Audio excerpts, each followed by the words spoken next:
안녕하세요. 생애 처음 하늘이 정해준 인연이 있다는 걸 실감하게 된 여자입니다. 저는 30대 중반의 약사예요. 제게 잊을 수 없는 기억을 심어준 남자친구는 회사원이고요.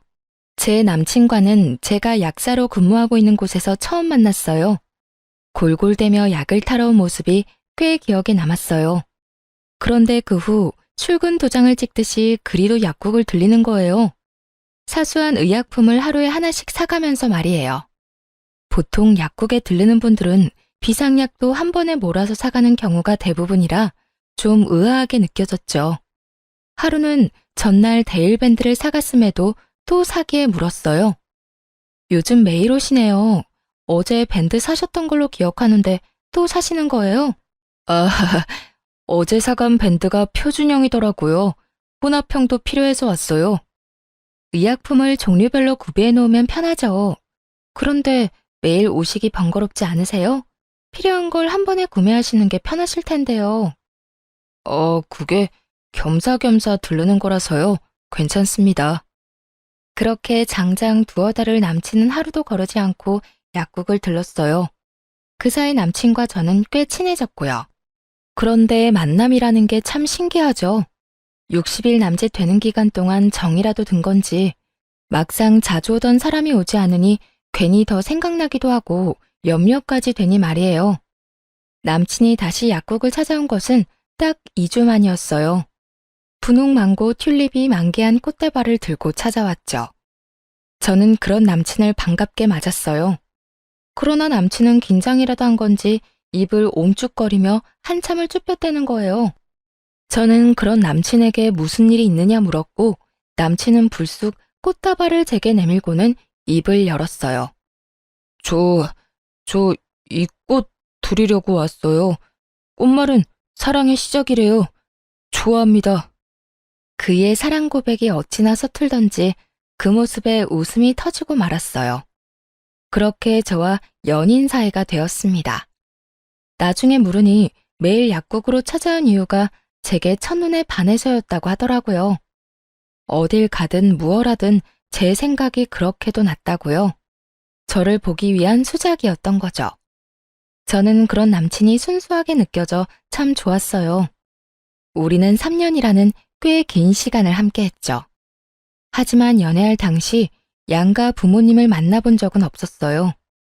어린 나이는 아니었지만 우리의 만남이 결혼을 전제로 한다는 게 어색하게 느껴지곤 했거든요. 그러다 보니 연애 기간도 길어졌고요.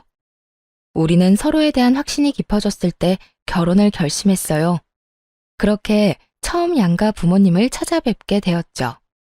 예비 시모는 처음 본 저를 무척이나 반겼어요. 어머, 아가씨가 다영이구나. 우리 아들이 입이 닳도록 자랑한 이유가 있었네. 감사합니다. 서다영이라고 해요. 어머님께서 정말 미인이세요. 우리는 첫 만남임에도 화기애애했어요. 남친이 외동이라 늘 딸이 있었으면 싶었다며 딸처럼 대하고 싶다고 먼저 말씀해 주셨죠. 거기다 제 직업이 약사라는 걸 아셨을 땐 물개박수를 치며 기뻐하셨어요. 정말 다영이 네 직업이 약사야? 웬일이야? 내 아들이 이렇게 효도를 하는구나. 나는 더 볼 것도 없다. 너는 결혼, 나는 무조건 찬성이야. 좋게 봐주셔서 감사합니다, 어머님. 엄마가 다영이를 마음에 쏙 들어할 줄 알았어. 예쁘지, 착하지, 똑똑하기까지 한데 싫어할 수가 없잖아. 그치, 엄마? 어머, 아들, 그걸 말이라고 해? 네가 아무리 내 아들이라도 너보다 더 자식 삼고 싶다, 얘. 하지만 예비 시부모의 마음에 들었다고 해서 모든 게 순조롭지는 못했어요. 제 뜻이면 무조건 믿고 지지해주던 제 부모님이 남친을 보더니 반대를 심하게 했거든요. 인생의 큰 결정을 섣불리 하면 안 된다며 저를 나무라기까지 했고요. 늘 저의 선택을 존중해줬던 분들이 제가 사랑하는 사람을 좋게 봐주지 않는 게 상처가 됐고 미웠어요. 하루는 화나는 마음에 도대체 뭐가 마음에 들지 않느냐며 따졌어요. 도대체 오빠의 어디가 마음에 안 드는 건데요? 항상 내 선택이 우선이라더니 왜 결혼은 안 된다고만 하시냐고요. 그 애는 말하는 투도 인상도 영 마음에 들지가 않아. 딱 너 고생시킬 남자라고. 아빠, 그런 핑계가 어디 있어요. 좋은 시선으로 바라봐주지도 않으면서 무턱대고 고생시킬 남자라니. 아빠가 오빠에 대해 뭘 알아요? 다영아, 엄마도 아빠와 같은 생각이야. 어떤 아이인지 잘은 모르지만 사람은 풍기는 분위기라는 게 있지 않니? 너와 그 아이는 맞지 않는 것 같아. 엄마까지 왜 이래요? 그냥 나 결혼시키기 싫어서 그러는 거 아니야? 타당한 이유도 없이 그냥 분위기 때문이라는 게 말이나 되냐고요. 그때 저는 콩깍지였던 건지 사람 볼 줄 몰랐던 건지 제 부모님의 말이 전혀 이해되지 않았어요. 아니, 이해하고 싶지 않았었죠. 그래서 꽤 오랫동안 고집을 부렸어요. 남친도 결혼 승낙을 받겠다며 자주 우리 부모님과 대면했고요. 그러는 동안 저는 부모님께 참 모진 말을 많이 했어요. 내 인생이야, 내 인생. 엄마 아빠가 대신 살아줄 거 아니잖아요. 그런데 왜 매번 안 된다고만 하는 건데 내가 사랑하는 사람이고 내게 없어선 안 될 사람이라니까? 이런 내 마음은 안중에도 없는 거야? 그게 자식을 위하는 부모가 맞는 거냐고. 도다용, 너 그게 무슨 말버릇이야? 이 세상에서 자식 위하지 않는 부모가 어딨니? 그렇게 모진 말까지 꼭 해야겠어? 그러니까 내가 행복하길 바라는 거면 제발 내 발목을 잡지 말아달라고요. 평생 그때 결혼하지 못한 걸 후회하고 반대했던 엄마 아빠를 원망하며 평생을 살길 바라는 건 아니잖아요. 그러니까 제발 허락해줘요, 응? 이렇게 제 목소리를 높일 때까지만 해도 제 선택은 늘 옳고 그렇기에 제 앞날은 탄탄대로일 줄 알았습니다. 그래서 반대하는 부모의 심중을 생각해보지 못했죠. 결국 부모님은 부모 자식 간의 관계가 어그러진 걸 더 두고 보지 못하고 마지못해 결혼 승낙을 해주었어요. 하지만 본격적으로 결혼 준비를 하면서부터 저를 고생시킬 남자라고 했던 그 말이 하나둘 이해가 가기 시작했어요. 양가 부모님께 결혼 승낙을 받은 후부터 저는 예비 시모와 정말 가깝게 지냈어요. 정확히는 예비 시모가 이제 며느리나 다름없다며 딸이 있으면 하고 싶었던 로망을 저와 함께 하려고 했었죠. 일이 바빴던 날엔 예비 시모를 만나는 게 힘에 부치기도 했지만 결혼 전부터 이미 시댁에 예쁨 받고 있다는 게 좋았어요. 그러니 제 부모와 함께하는 시간보다 예비 시모와 함께하는 시간이 많아져 갔죠. 남친은 자신의 부모님과 잘 지내주는 제게 고마워했어요. 그러나 제 부모님은 딸이 시집을 가면 출가 외인이라는데 시집 가기도 전부터 그런 것 같다며 서운해 하시더라고요. 그렇게 제 부모의 마음을 뒷전으로 한 채 시간은 빠르게도 흘렀어요. 본격적인 결혼 준비를 위해 상견례 날짜를 잡기 위해 예비 시댁을 찾아갔고 예비 시모는 제 부모님에 대해 모르는 것이 너무 많다며 그제야 우리 부모님에 대해 물었어요. 네가 너무 마음에 들어 이제야 물어보네. 사돈댁 직업은 어떻게 되니? 무슨 일 하셔? 저희 부모님은 환경미화원이세요. 아, 환경미화원? 두 분 다 말이야? 예비 시모는 제 부모의 직업을 듣고는 적잖게 당황해서는 말까지 더듬으며 재차 확인하더군요. 제 부모 모두 같은 직종이라는 말을 듣고는 갑자기 바쁜 일이라도 생긴 것처럼 저를 급히 돌려보냈어요. 그리고 그 후부터 묘하게 예비 시모의 태도가 바뀌었죠. 전보다 연락도 뜸하고 만남도 갖지 않으려 했어요. 정확히는 저와 함께하는 시간을 불편해하는 듯 느껴졌죠. 하루는 제가 예비 시댁에 들르게 되었어요. 평소라면 제가 찾아뵙는다고 하면 진수성찬을 차려주시던 예비 시모였는데 그날은 저더러 유명 초밥집에 가 포장을 해오라더군요. 그때까진 개의치 않았어요. 그런데 문제는 제가 집으로 돌아갈 때였어요. 저녁으로 먹고 나온 쓰레기며 다른 쓰레기까지 바리바리 챙겨 나오더니 불쑥 제게 내미는 겁니다. 예, 네가 좀 나가는 김에 좀 가지고 나가렴. 네가 먹은 거 네가 치우는 셈 치는 거니 불만 없지? 아, 네, 어려운 것도 아니니까요. 그래, 네 부모가 환경미화원이니까 너도 쓰레기는 잘 치우겠지. 저는 부모님 직업 운운하며 말하는데 기분이 팍 상했어요. 그래서 쓰레기를 받아들려던 손을 내렸죠. 그러자 예비 시모는 빨리 받으라는 듯 쓰레기를 살짝 흔들더군요. 저는 그런 모습조차 좋게 받아들여지지 않아 한마디 쏘았어요. 제 부모님 직업이랑 이게 무슨 상관이라고 그렇게 말씀하세요?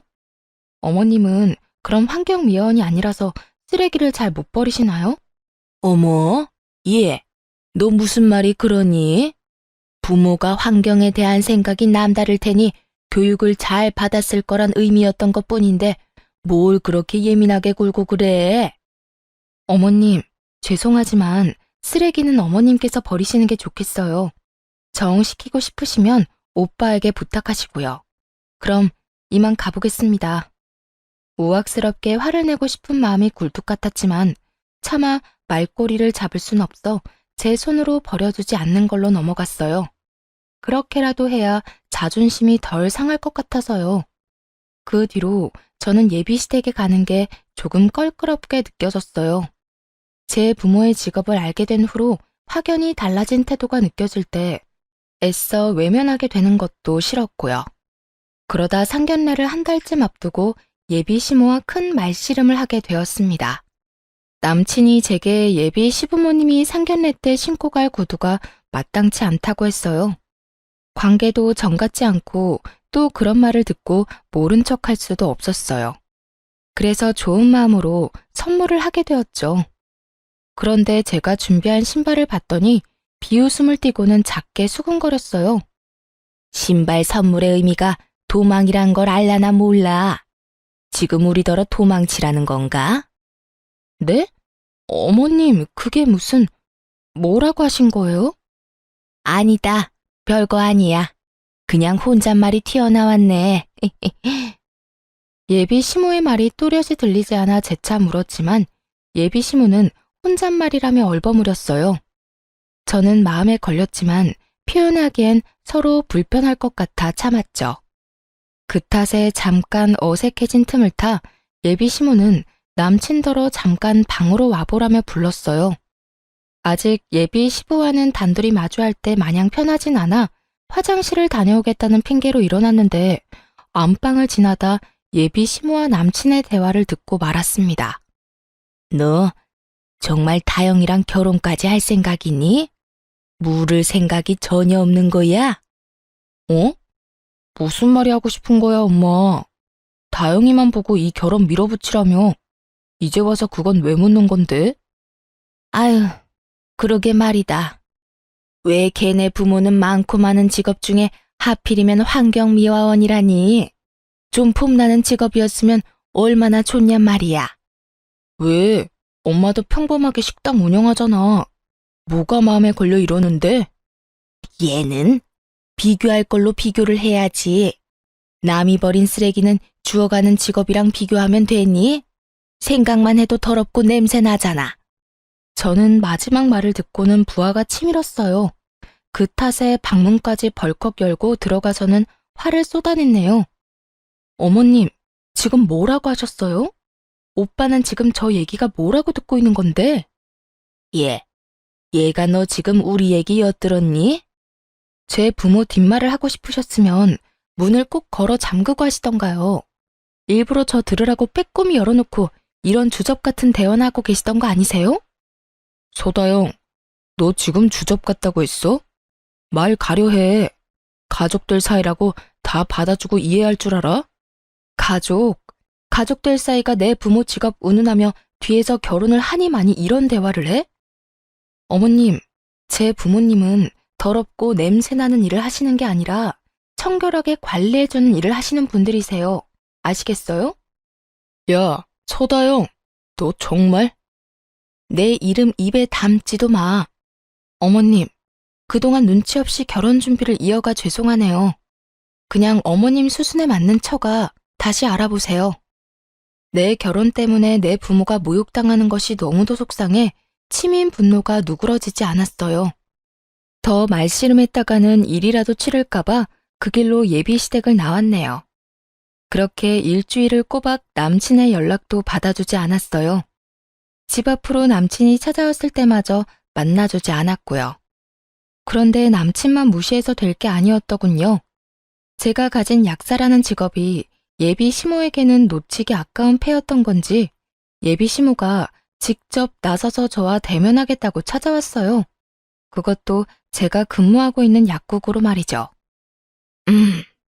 약국이 그렇게 크지는 않네.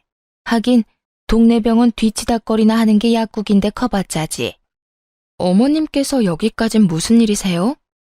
뻔뻔하기는 정말 몰라 묻는 거니? 예비 시모의 어투에서 한바탕 소란이겠구나 직감할 수 있었어요. 불행 중 다행인 건 약국의 주인이자 대표 약사인 사장님이 쉬는 날이라 밉보일 일은 덜했다는 거였죠. 거기다 갑자기 손님이 몰려 예비 시모를 응대하지 못했어요. 그러다 보니 신경이 쓰여 절로 긴장이 되더라고요.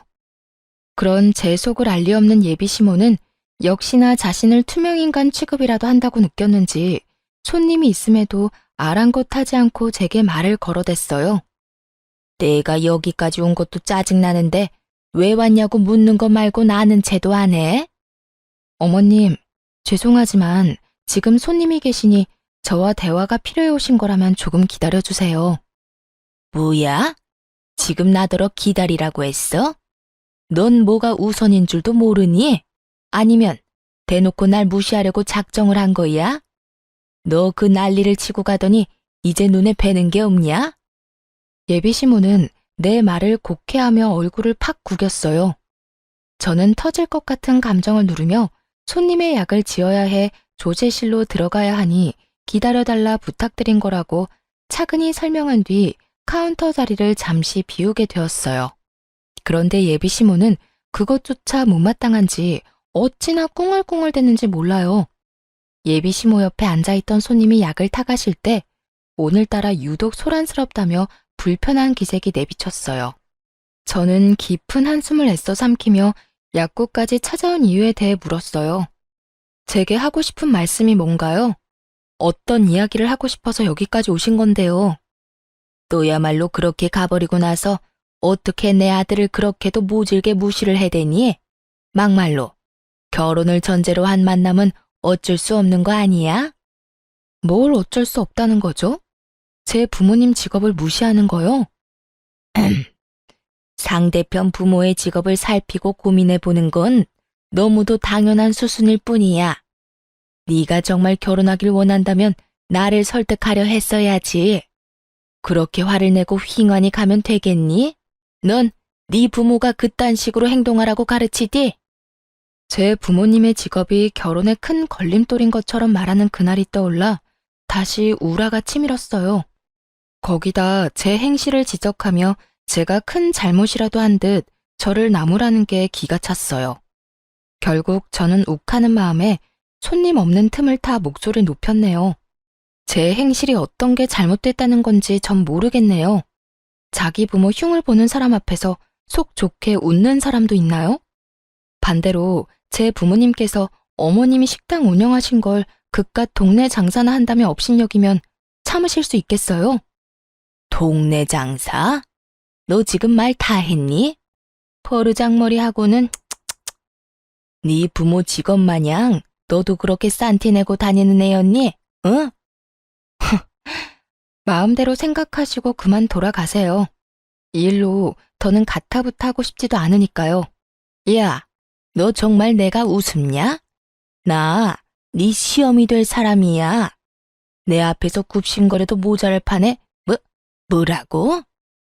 언성을 높이며 노발대발하는 예비 시모에게 돌아가라는 말을 마지막으로 아무 대꾸하지 않았어요. 더 상대하고 싶지 않았다는 말이 맞겠죠. 그런데 그 타이밍에 손님이 약국 안으로 들어왔고 예비 시모는 뭐가 그리 분한지 손님에게까지 저를 이상한 사람으로 만들더군요. 내가 저 약사 시모 될 사람이에요. 그런데 이것이 나랑 내 아들 앞에서 며칠 전에 바락바락 소리를 지르고 문을 박차고 나가는 겁니다. 오죽하면 내가 이렇게 일하는 곳까지 찾아왔겠어요. 결혼하면 이 드센 것한테 나나 내 아들이 잡아먹히는 거 아닌가 싶다니까요. 저 요망한 것을 내가 품어줄래도 저렇게 나를 세우니. 아, 그러시구나. 그런 대화가 오갈 때 손님이 몰리기 시작했어요. 그리고 예비 시모는 오는 손님마다 붙잡고는 저런 말도 안 되는 소리를 하며 제 험담까지 얹더군요. 결국 저는 참지 못하고 당장 돌아가라 등 떠밀었어요. 그러자 예비 시모는 내게 버럭 소리치며 성을 부렸죠. 이것이 정말 대화 좀 하자고 나를 무시하는 것도 모자라 어떻게 이리 매정하게 사람을 쫓아? 내가 너한테 이런 대우나 받자고 여기까지 찾아온 줄 알아? 아, 제가 일 끝나면 곧장 연락 드릴게요. 지금은 근무 중이니 사적으로 시간 낼 수 없으니까요. 저는 사적으로 시간을 빼 대우해 줄 수 없는 상황임을 차근히 설명하며 예비 시모를 진정시키려고 해보았어요. 하지만 예비 시모는 이미 기분이 상한 상태라 제 말을 들으려 하지 않았어요. 자신을 상대하고 싶지 않아 일 핑계를 댄다고 생각했죠. 네, 완전 틀린 생각은 아니었어요. 일을 그르치는 상황을 더 이어가고 싶지 않았으니까요. 예비 시모는 쉽게 진정되지 않았고 제가 말을 얹을수록 더 흥분해서는 제게 삿대질까지 하며 다시는 안 볼 사이처럼 제게 난리쳤어요. 그 바람에 약국에 들렀던 손님들은 다 나가버렸고요. 예비 시모는 카운터까지 들어와 저를 끌어내더니 제 가운을 잡아주고는 마구 흔들어댔어요. 때마침 위층에 있는 병원 식구들이 지나가지 않았더라면 정말 예비 시모에게 머리채라도 잡혔을지 모를 일이었어요. 예비 시모의 손에 나붓기는 중에 건물과 연결된 약국 후문으로 병원 식구들이 지나간 덕에 도움을 받을 수 있었죠.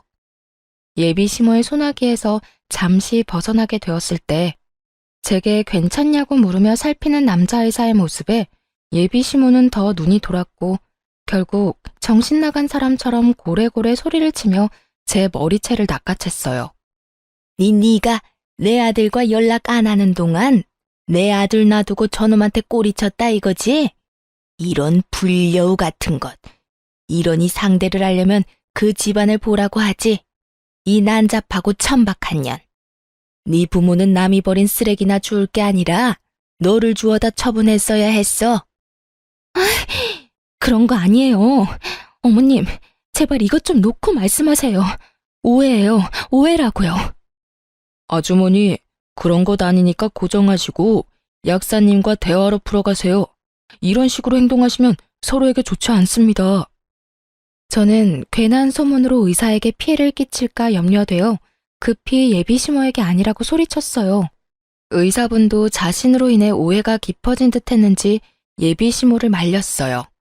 하지만 예비 시모는 이미 자신의 생각이 맞다고 확신했는지 그 누구의 말도 들으려 하지 않았어요. 아니긴 뭐가 아니야. 의사 양반, 2년 부모가 환경미화원인 건 알고 만나나? 주제도 모르는 것이 꼬여낸다고 껌뻑 넘어간 거지? 끼리끼리 만나야 잘 산다는 말이 꼭 맞다 싶네. 네 집안과 우리 집안이 가족이 되는 게 가당키나 하니? 약사인 것 하나 믿고 볼품없는 집안 들이미는 뻔뻔한 것. 이참에 내 아들과 제대로 정리해. 깨끗이 끝내. 병원 식구들이 모두부터 예비 시모와 저를 간신히 떨쳐냈어요. 예비 시모의 손에는 제 머리카락이 한 움큼 쥐어 있더군요. 저는 창피함이 밀려와 눈물이 쏟아질 것 같은 걸 꼭 참았어요. 병원 식구들에게는 도와주어 고맙다는 인사를 한 뒤 돌려보냈어요. 그러고는 어깨까지 들썩이며 숨을 몰아쉬며 연신 저를 죽일 듯 노려보는 예비 시모를 마주했죠. 네, 그런 걱정일랑 마세요. 저도 더는 싫네요. 어머님 아니, 아줌마 말대로 티끌만큼도 남김없이 깨끗이 관계 정리할 테니까요. 참, 기가 막혀서.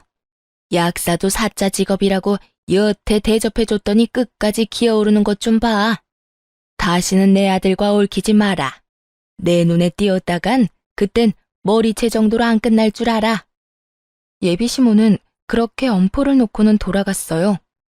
저는 그날 남친에게 다 끝났으니 다신 보지 말자고 했어요. 그러나 저와 전 예비 시모가 대치했던 일에 대해 전혀 모르는 건지 제게 왜 이러는 거냐며 헤어질 수 없다고 제게 끈질기게도 연락을 하더군요. 소영아, 왜 자꾸 다 끝났다는 건데? 이제 상견례가 코앞인데 도대체 왜 그래? 우리 오늘 만나서 이야기해. 제발 좀 나 좀 만나주라, 응? 제 퇴근 시간에 맞춰 약국 앞으로 오겠다는 걸 간신히 말린 뒤 제 집 근처에서 전 남친을 만났어요. 아무것도 모르는 이 인간과 정리할 게 남았더라고요. 소영아, 나는 못 헤어져. 우리가 헤어질 이유가 없잖아. 모진 풍파도 나만 있으면 다 이겨낼 수 있다며. 그 말들은 진심이 아니라 하얀 거짓말. 뭐 그런 거였어? 그래, 내가 그런 말도 했었지. 그런데 오빠가 내겐 풍파고 오빠네 가족이 풍랑이야. 그게 무슨 말이야. 저번 일은 그냥 엄마가 마음이 복잡해서 했던 말. 대단한 가족이네 정말. 오빠는 아무것도 모르는구나. 만났으니 하는 말인데 상견례 장소로 예약했던 한정식집 오빠 이름으로 예약했으니 알아서 처리해. 소다영, 너 정말? 그리고 오빠, 네 부모한테 선물했던 신발값 상견례 할 일 없어졌으니까 그거 당장 물어줄래? 내 부모 멸시하는 인간들 좋은 일 하고 싶지 않거든 나. 어떻게 사람이 선물이라고 줬다가 다시 뺐냐고 째째하다고 생각할지도 모르지만 말도 안 되는 이유로 무당한 대우까지 받고도 그거 받고 떨어지라는 식으로 넘어가고 싶지 않았어요. 거기다 제가 전 예비 시부모에게 선물한 그 신발은 명품까진 아니더라도 누구나 알 법한 브랜드 제품으로 카드 할부까지 사드린 거였으니 당연히 돌려받아야 마땅한 것 아닌가요? 상견례를 이유로 전 남친이 제 부모님께 해준 거라곤 흉보는 전 예비 시모에게 왜 그러느냐 말한 게 전부이니 말입니다. 제 말 한마디 한마디에 전 남친의 얼굴은 터질 것처럼 울그락불그락 달아올랐어요. 하지만 저는 그런 모습이 가짱게 느껴졌어요. 자기 부모로 인해 어그러진 결혼이라는 걸 여전히 모른다는 게 한심하기까지 했거든요. 그래서 오늘 예비 시모가 약국까지 찾아와 난동 부리고 손님 앞에서 날 꽃뱀 취급까지 했다는 사실을 다 말했어요. 팔은 안으로 굽는다고 하던가요? 전 남친은 자신의 엄마가 그럴 리 없다더군요. 우리 엄마가 그런 짓을 했을 리 없잖아. 나랑 헤어지고 싶어서 말까지 지어내는 거야, 지금? 참나, 내가 뭐 하러. 마음대로 생각해. 끝내는 마당에 내 말을 믿든 말든 그게 무슨 의미야? 끝내다니, 누구 마음대로? 지금 내가 직접 확인할 테니까 딱 기다려. 전 남친은 직접 전 예비 시모에게 사실 확인을 한다며 그 자리에서 전화를 걸었고 어찌나 목소리가 쩌렁쩌렁한지 전화기 밖으로 말소리가 다 새어나왔어요.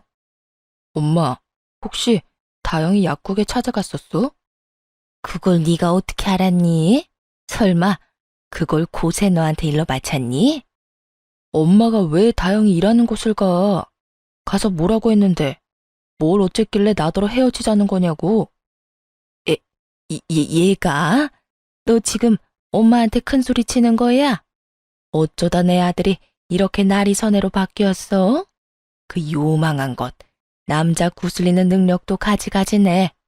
걔랑은 깔끔히 헤어져. 불려시도 그런 불려시가 없더라. 헤어지라니 엄마까지 왜 이래? 내가 진짜 엄마 때문에. 됐어, 끊어. 전 남친은 통화를 마친 뒤 죄인이라도 된 양 억울하고 불쌍한 표정을 지었어요. 자신의 엄마가 어떤 행동을 했을지 자기도 짐작이 갔던 거겠죠. 저는 제 말이 사실임이 증명되었으니 더 할 말도 없다며 전 남친을 뒤로 한 채 가려고 했어요. 그런데 무슨 할 말이 여전히 많은 건지 저를 붙들고는 언제 화를 내냐는 듯 제게 고개를 조아리며 미안하다고 다시는 이런 일 없을 거라며 빌더라고요. 미안해 다영아. 내가 이렇게 사과할게. 우리 엄마가 한 말은 그냥 잊어. 앞으로 다시는 엄마가 그러지 못하도록 할게. 그러니까 마음에 담아두지 말고. 응, 안 그래도 그럴 참이야. 헤어지는 마당에 뭐하러 전전긍긍하겠어? 영양가 없는 언행이 나한테 무슨 의미라고. 우리 부모님 직업 운운할 때 진작 정리했어야 했는데 그러지 못한 게 아쉬울 뿐이야. 다영아, 그건 엄마한테 책 잡히기 싫어서 그랬어. 내 본심을 엄마가 알면 어떻게 될지 상상이 안 돼서.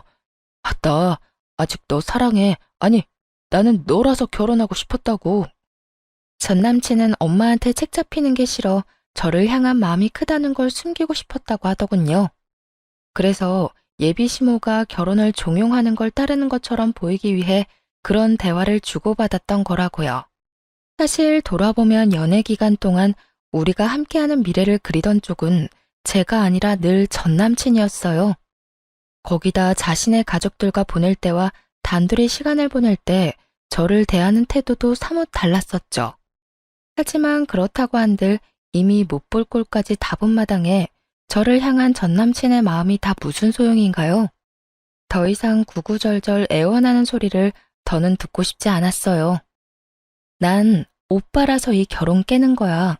계산적인 부모를 둔 것도 모자라 그걸 닮아 결혼을 계산하는 오빠라서 말이야. 내 부모님이 반대했던 이유를 이제야 알겠네. 그렇게 구질구질한 이별을 한 후에도 전 남친은 장장 1년 동안 두어 달에 한 번씩 찾아와서는 평생 연애만 해야 한다며 그것만도 좋다며 다시 시작하자고 그렇게도 매달렸어요. 하지만 그런 전 남친을 거들떠보지도 않았어요. 그런데 가족들 앞에서 얼마나 시름시름 앓는 척을 했는지 헤어진 지 6개월쯤 지났을 무렵 그 망할 아줌마가 또 저를 찾아와 목소리를 높이더군요. 야, 너 내 아들을 어떻게 꼬셨길래 널 못 잊었다는 멍청한 소리나 하게 만들어? 그걸 왜 저한테 와서 물어요? 저도 아줌마 아들 때문에 골치 아프거든요. 못 찾아오게 단속이나 좀 잘해보던가. 뭐야? 이 요망한 하필이면 볼품없는 부모를 둔 너와 연애하는 바람에 너 같은 것을 닮아버려서 이 모양 이 꼴이 난 거 아니야? 애초에 너랑 엮이지만 않았어도 이미 우리 수준에 맞는 며느리를 맞았을 텐데. 이 독약 같은 것, 이 징글맞은 것. 한참을 제게 모욕해대는 전 예비 시모를 두고 저는 전 남친에게 곧장 문자 한 통을 남겼습니다. 쇼하는 게 너로는 모자라디? 좋은 말 할 때 네 엄마 내 앞에서 치워? 그러는 사이 자신의 말을 듣는 신용도 하지 않는다고 얼굴에 핏대까지 세우고는 삿대질에 대며 노발대발했어요. 이 쌍스러운 것이 지금 내가 말하는데 너 뭐하니? 지금 날 마구 지저대는 개 취급이라도 하는 거야 뭐야? 잘 아시네요. 너무 시끄러워서 참을 수가 있어야죠. 곧 아줌마 아들 올 테니까 사이좋게 손잡고 돌아가시던가요. 제 말이 끝나기 무섭게 아줌마의 전화벨이 울렸어요. 아니나 다를까 쏜살같이 전 남친이 연락을 한 것이었죠. 핸드폰에 뜬 화면을 보고는 아연실색해서는 저를 한번 노려보고는 황급히 자리를 뜨더라고요. 다행히 전 남친이 그 이후 제 눈에 띄는 일도 없어졌고요. 그렇게 우리의 진절머리 나는 인연이 끝났다고 여기며 살았어요. 얽히고 설켰던 그때가 다 꿈인 것처럼 느낄 정도로 평안하게 말입니다. 저는 그 후 참 많은 변화가 있었어요. 일자리를 옮겼고 또 진정으로 좋은 사람을 만나 결혼까지 하게 되었죠. 어떤 사람이기에 파혼하고 2년 만에 결혼했나 싶으실 거예요. 전 예비 시모가 제가 일하는 약국에 찾아와 난동 피울 때 싸움을 말려주던 남자 의사 기억하시나요? 네, 바로 그 사람이 저의 남편이랍니다. 전 남친과 관계 정리 후 마음 따뜻한 그 사람이 저를 참 살뜰히도 챙겨주었죠. 전 남친과 그의 가족들과는 달리 제 남편은 의사임에도 직업의 귀천을 따지지 않는 사람이에요. 그뿐일까요? 제 부모님의 직업을 훌륭하다 인정하고 존경하는 마음으로 대해주는 멋진 사람이죠. 이러니 제가 반하지 않을 수 있겠어요? 길지 않은 연애 기간에도 불구하고 저와 제 남편은 하늘이 정해준 운명의 실처럼 서로를 당겼고 그렇게 부부가 되었어요. 우리 부부는 대출도 없이 40평대 신축 아파트를 신혼집으로 정했어요. 그곳에서 깨가 쏟아지는 신혼을 보냈죠. 그렇게 행복한 날들을 보낸 지 넉 달쯤 됐을까요? 낯익은 한 나이 든 여자가 엘리베이터를 열심히도 닫고 있더군요.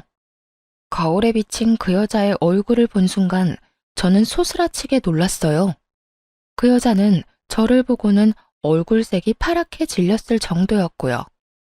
저와 만으로 2년 만에 마주치게 된 그 여자는 저와 하마터면 가족으로 지저분하게도 얽힐 뻔한 전 남친 엄마였어요. 아줌마가 여긴 어떻게... 너, 네가 여긴 왜 있니? 이런 좋은 아파트에 무슨 볼일이 있다고 발을 다들여? 설마 그 천박한 재주로 나이 많고 돈 많은 남자라도 물었냐? 정말 여전하시네요. 천박한 건 제가 아니라 아줌마 입인 것 같은데요. 후회할 일 겪고 싶지 않으면 말 조심하세요. 네가 뭔데 말 조심을 하란 말아야? 지저분하고 난잡한 것, 천하디 천한 더러운 것, 쓰레기 처리나 하는 부모를 뒀는데 뭘 배웠겠어. 그렇지? 쓰레기집만 배워서는 사람 등쳐먹는 꼬라지하고는. 전 예비 시모는 변함없이 저와 제 부모님을 모욕하더군요. 제가 무슨 몸을 함부로 굴리는 사람처럼 표현하며 말입니다. 이런 금 높은 아파트에 존벌레 같은 네가 웬 말이니? 이곳엔 양심껏 발도 들이지 마. 집값 떨어질라. 브이, 브이. 저를 벌레 취급까지 하는 전 예비시모의 태도가 기가 찼습니다. 누가 보면 자기가 이 아파트에 사는 주민인 줄 알겠더라니까요. 저는 그런 전 예비시모에게 여유롭게 웃어 보이며 가방에서 지갑을 꺼내 명함 2장을 내밀었네요. 재밌네요. 그 걸레나 내려놓고 말하세요. 우리 아파트 청소하다 결리고 쑤시면 들르세요. 제 남편이 능력 좋은 의사라 정말 잘 보거든요. 뭐야? 니까짓 게 무슨 능력으로 의사랑 결혼을 해? 궁하디 궁한 집안 뭐 볼 게 있다고. 나이든 노땅이나 꼬셔서 팔자 펴보려고 발악을 하는구나. 추잡하게 살지 마렴. 보기 안쓰럽게 왜 그러니? 그 아줌마는 어떤 멀쩡한 의사가 저와 결혼하겠냐며 무슨 꿍꿍이가 있는 건 아닌지 잘 알아보라는 말까지 하며 무시란 무시는 다 하고 엘리베이터에서 내렸어요. 뭐가 그리 기분 좋은지 엉덩이까지 살랑살랑 흔들며 가더군요. 하지만 그렇게 말하고도 정말 제가 멀끔한 의사와 결혼이라도 한 건지 확인하고 싶었던가 봐요. 며칠 뒤 정말 제 남편의 병원에 찾아온 겁니다. 결혼하면서 남편이 병원을 옮겼는데 그때 제가 남편의 병원 바로 옆으로 제 이름을 건 약국을 차리게 되었어요. 그렇기에 남편의 병원에 들른 사람들을 한눈에 볼 수 있었죠. 그런데 그 등장이 그렇게 유난스러울 줄은 꿈에도 몰랐네요. 많은 환자가 있는 것도 본체만치 하고는 무례하게 진료실의 문을 벌컥 열며 제 남편의 얼굴을 확인했어요. 그러더니 불그락 푸르락해진 얼굴을 해서는 제 약국으로 왔고 곧 저에게 죽일 것처럼 달려들며 행패를 부렸어요. 이 쳐 죽어도 시원찮을 거사.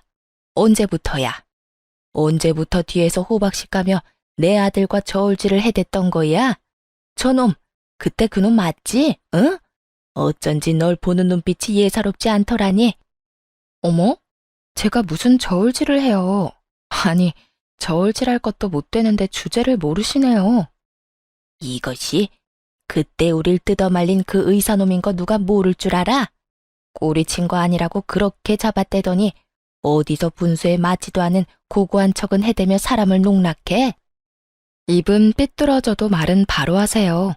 분수에 맞지도 않은 아줌마 아들 만났다가 내 인생 종칠 뻔한 거잖아.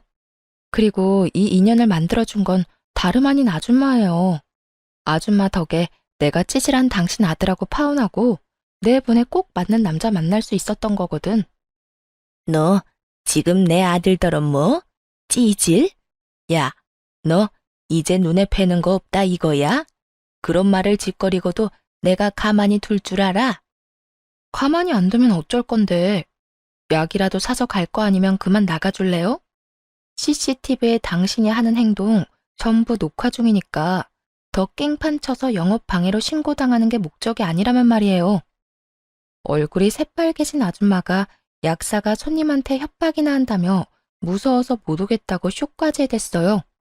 그러고는 제게 나직이 두고 보자는 말을 남기곤 돌아갔죠. 하지만 사람의 천성이 시간 좀 지났다고 변하나요? 퇴근 후 집에 돌아와 보니 집 현관이 엉망진창이 되어 있었어요. 구정물 범벅에 모욕적인 말들까지 적혀 있었어요. 저는 곧장 관리소로 가서 상황을 설명한 뒤 CCTV를 확인했습니다. 아니나 다를까 전 예비시모가 난장판을 쳐놓은 것이었어요. 제가 멀끔한 의사와 결혼한 것도 배가 아픈데 자신을 모욕하고 깔봤으니 얌전히 넘어갈 수 없었던 거죠. 평생 살면서 그런 못된 성정을 가진 사람이니까요. 그런데 참 기가 막히게도 다음날 출근길, 우리 집을 그 꼴로 만든 인간과 딱 마주친 겁니다. 무슨 억하심정이 있길래 그런 치졸한 짓까지 한 거죠? 치졸한 짓? 내가? 무슨 말인지 난 전혀 모르겠는데. 괜한 사람 붙잡고 시비 걸지 마렴. 마주치지 않게 좀 사라져주면 더 좋고 말이야. 아줌마가 사라져야지. 고작 그런 복수나 하자고 청소부로 일하는 거예요? 진짜 그 엄마의 그 아들이야. 그쵸? 야, 너 말 다 했어? 내가 무슨 집을 엉망으로 만들었다고 아침 대바람부터 이렇게 생사람을 잡아? 진짜 몰라 물어요? 이러고도 여기서 더 붙어 있을 수 있을 것 같아요? 어림도 없지. 저는 이 말을 뒤로 곧장 관리소에 전화를 걸었어요. 몇 번의 신호음 끝에 전화 연결이 되었고 저는 바로 스피커로 바꾸어 통화 내용을 보란 듯이 들려주었습니다. 어제 불편사항 접수한 703호입니다. CCTV로 확인한 그분 오늘 출근을 하셨네요. 저랑 딱 마주쳤는데 여긴 일 처리를 이따위로 합니까? 너무 죄송합니다. 근무 시작한 지 얼마 안 된 분이라 규율에 대해 조금 무지하셔서 잦은 실수가 있더라도 넘어가 주었던 게 화근이 된 것 같아요.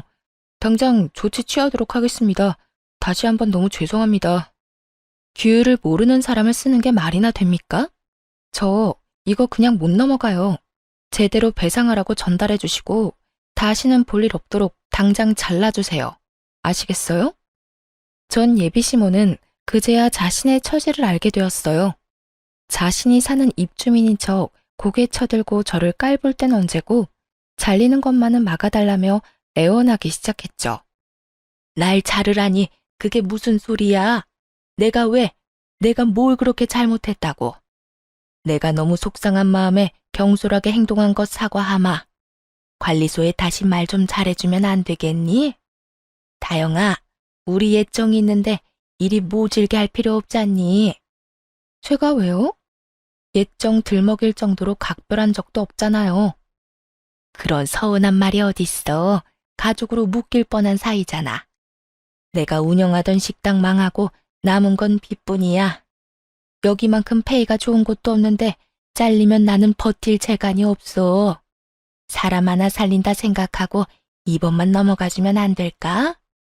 그러게, 배포도 없으면서 왜 그러셨어요? 이미 저질러 놓은 걸 되돌릴 수 없잖아요? 당신이 코푼 휴지는 당신이 치워야지. 그동안 자신이 운영하던 식당 앞에 프랜차이즈가 들어와 망했다고 했어요. 그래서 그 빚을 갚는 것에 평생을 쏟아 닥치는 대로 일을 해야 하는 상황이었던 거죠. 하지만 그런 이유로 꼭 지켜야 할 자리였다면 심사숙고하고 행동으로 옮겨야 하는 거잖아요.